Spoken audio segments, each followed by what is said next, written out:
Let's bring in Byron York, chief political correspondent for the Washington Examiner and a Fox News contributor. Byron, good morning to you. All that heat's not melting the snow there in New Hampshire, but you're on the ground there. What are you hearing?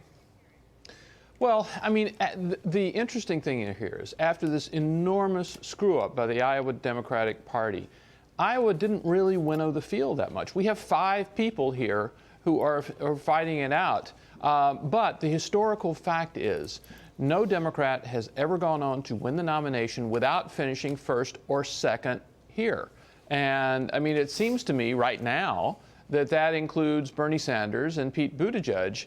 And the Democratic establishment is still very, very unhappy with Bernie Sanders. Does that mean they give more tickets out of New Hampshire than they normally would? Not entirely clear. Biggest question still is Joe Biden. You write about this in your piece today. Centrist voters cut Biden out of the picture.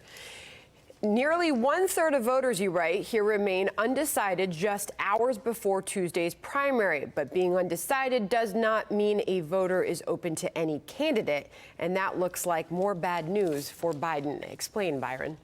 Right. I was at a Buttigieg rally, and a lot of people will say they're still shopping. They're not totally committed to a candidate.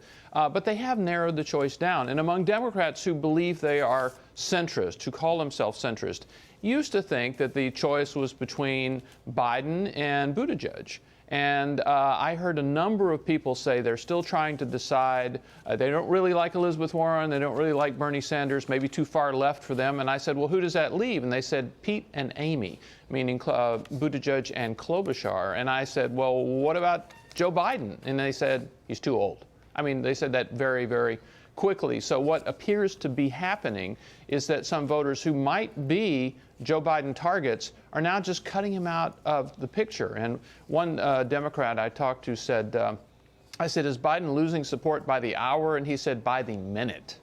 Very interesting. I know I read that in your piece, as well as I read you talking to some undecided voters about Joe Biden. And it's not necessarily a dislike for Joe Biden. They've just decided that he's not the one. What about momentum for Pete Buttigieg coming off of Iowa?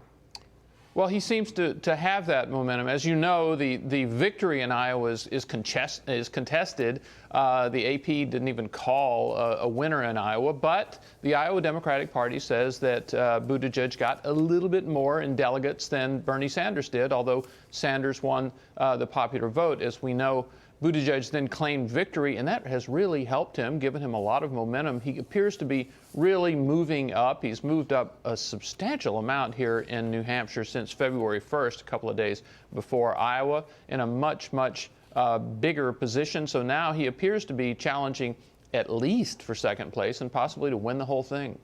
I think it's fascinating. You're talking about the one supporter talking about Biden losing momentum, not by the hour, but by the minute. You end your piece by saying, as the experienced New Hampshire Politico said, for Biden and the rest of the field as well, things appear to be changing not by the hour, but by the minute. So whose race is this to win?